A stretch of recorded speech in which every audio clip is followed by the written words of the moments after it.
Thank you for turning to page 121. Today we're going to take a look at This is Free Trader Beowulf, A System History of Traveler.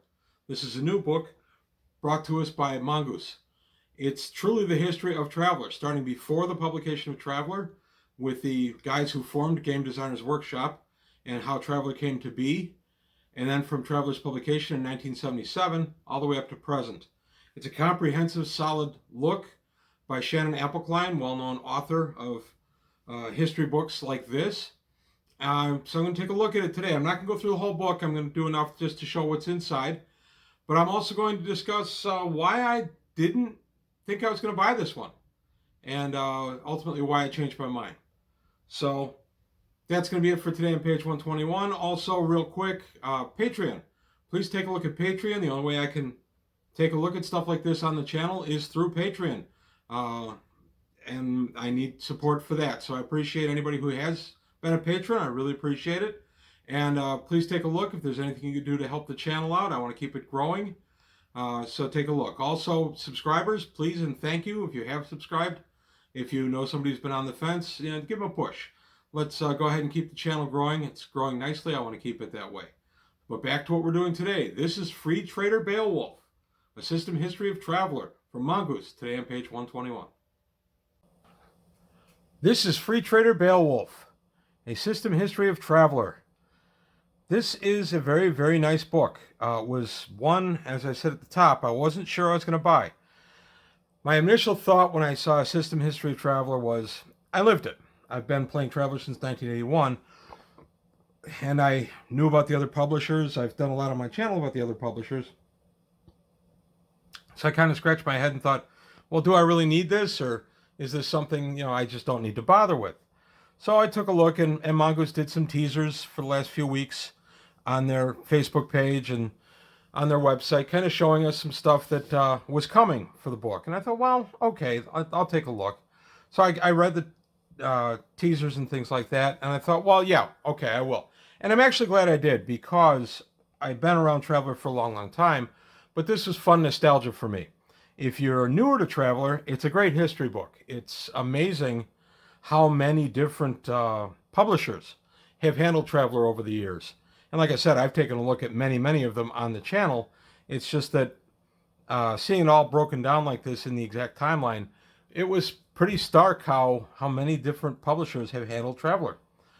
But we're going to take a look inside. For one thing, you're going to notice that it's on I don't know if it's still called it, but we used to call landscape. It's sideways. The book itself, from what I saw on the website, looks like it will be published kind of like a coffee table book, kind of a landscape with the it being wider than it is tall. That's why I decided to present it this way. It's also how it reads. Everything is in double columns like this. We get a nice table of contents showing everything that's in the book. And like I said, for an older guy like me who's been playing Traveler a long time, I remember buying all these different eras and going to the hobby store and seeing the new one here and the new one there. And I remember what I was doing in my life, what job I was working, how old my kids were, things like that. So it was a lot of fun nostalgia for me.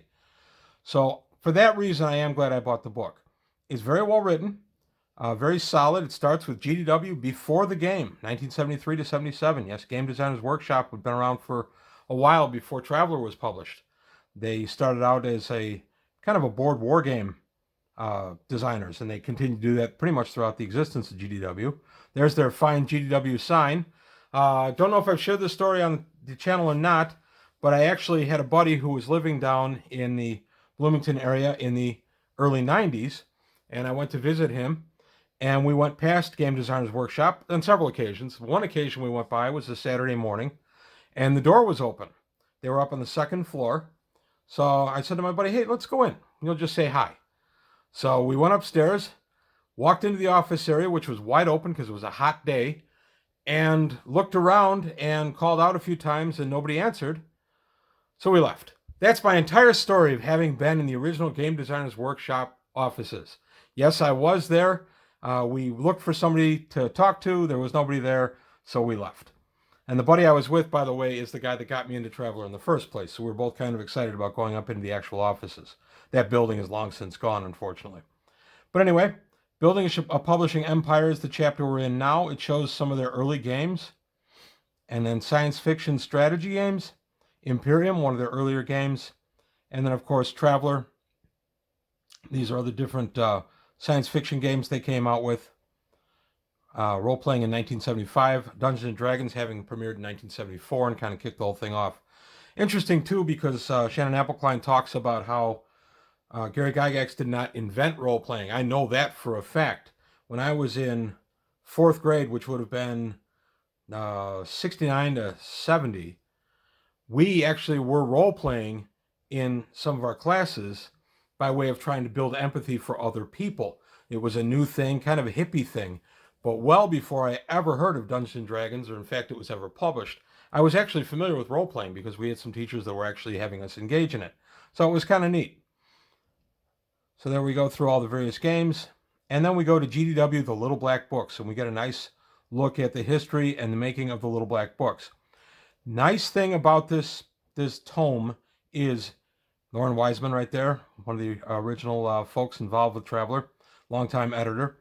The book is very lavishly illustrated, not just old photos, which are still fun, but also a look at the products themselves and some of the nice line drawings, and there's some of the products. It's just very fun. Some stuff that GDW, Game Designers Workshop, was toying with making but never did. And then some of the stuff they went on to make. 2300 AD, Twilight 2000, Dark Conspiracy. I've played every one of those. Cadillacs and Dinosaurs I never played, or Space 1899 never played, or 1889. But what this does is it gives you a great look at how Traveler came to be, how it followed very strongly on the heels of the success of Dungeons and Dragons in the mid-70s, and how GDW said, hey, let's do a science fiction role-playing game. And it talks about, was Traveler the second one after Metamorphosis Alpha? Was it truly the second role-playing game, or were there others in there that could have fit, and Traveler would have been about the 4th or 5th? It's kind of a fun little thing to look at. And then we get a look at the history of the Journal of Traveler's Aid Society, the early one starting in 79. I love JTAS. The war issue, featured that in a couple of my videos. And just to walk through that and the times of the Fifth Frontier War. The idea of a meta plot was not known in the role-playing industry at the time. So a meta plot, the overarching story that's going to change things and everything, that was the Fifth Frontier War. And as I've said in my videos on the Fifth Frontier War, at the time, it was just something that happened around us. I'm excited about Mongoose doing something that's going to be actually interactive for the players. It was interactive to a point, and we played a game. My original Traveler GM ran us in a game where we were active duty aboard an Imperial starship, dealing with Zodani opposing ships and the role-playing aspects of that. So we did actually, I'm a veteran of the original Fifth Frontier Wars, which I've always been kind of proud of. So we get a look at the Zanti High Lightning, which was a groundbreaking idea at the time, and their Little Black Book line, all the Little Black Books. And then in each of these sections, we get main references. Where did he get his information from? It's not all just thrown in the back. It's in each section, which is kind of neat. And then licensees, the guild to the lords. So Judges Guild to the Game Lords. So this goes from 79 to 85. I came in right around as the peak of the licensees was happening, and it was a really neat time because you could walk into a game store and there'd be 3, 4, 5 different publishers having offerings for Traveler. So if I ever had a couple of dollars here or there to spend on gaming, Traveler was a great place to go because there was always something new to take a look at. And that's what this talks about here. And I'm only going to take a little bit more into the book because I don't want to take away from what's in the book. And this talks about the land grants that were given to early publishers and how they could develop their own sections of Known World. Thieves World supplement that worked for somehow Dungeons and Dragons and Traveler. I never bought that. And then Paranoia Press, and then the Chicago Nexus. I was lucky living in the Chicago area. My wife grew up only a mile or two from the famed Keith brothers of Traveler fame. She grew up in the same area. I used to go to the hobby store that they used to go to. I didn't know that. And I have a buddy who may have gone to high school with them. So it's kind of interesting, the Chicago connection, the Chicago Nexus. We had a lot of interaction with Traveler and didn't even really know it. And then FASA, the Fredonia Aerospace Administration, the early Traveler licensee that became, of course, the Battletech publisher. Some nice look there. So that's as far as I'm going to go into the book. This thing comes in at a whopping 298 pages on my tablet. So 296 pages plus the covers.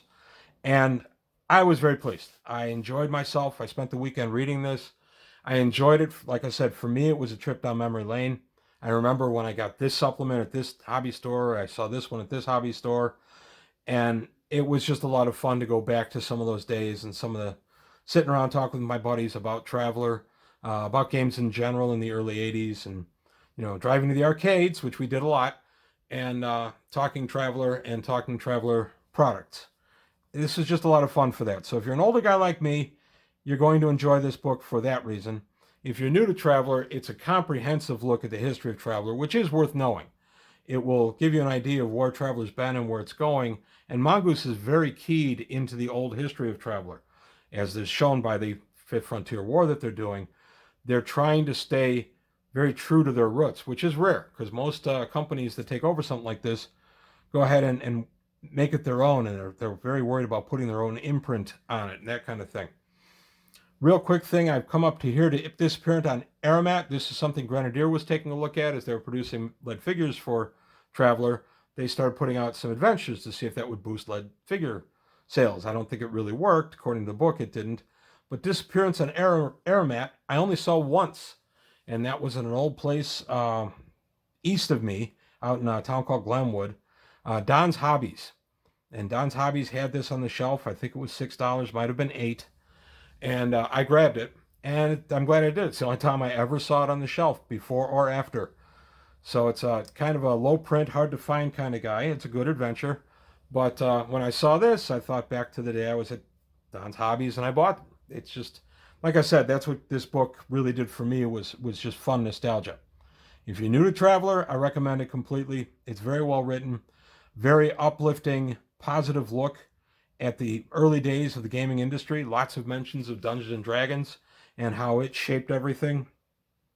And the main difference between Game Designers Workshop, who were very open and friendly to potential licensees, and TSR, who was very closed off and didn't want licensees because they felt everybody was trying to impinge on their copyright, which, by the way, they were, but not necessarily all the licensees. I think TSR closed their minds a little bit. I think GDW had the better idea, and it was ultimately better for fans. But that's all I've got to say about This is Free Trader Beowulf, A System History of Traveler by Shannon Appelkline, presented by Mongoose. I really enjoyed it. I do recommend it. And like I said, I was one of those, I saw this one coming out in the previews a few months ago and thought, I don't know if I'm going to bother buying that one or not. Ultimately, I'm glad I did. So there you have it. That's all I've got today on page 121. I want to thank you for your time. Thanks for watching. Please like and subscribe. Take a look at the Patreon. And I'll see you next time.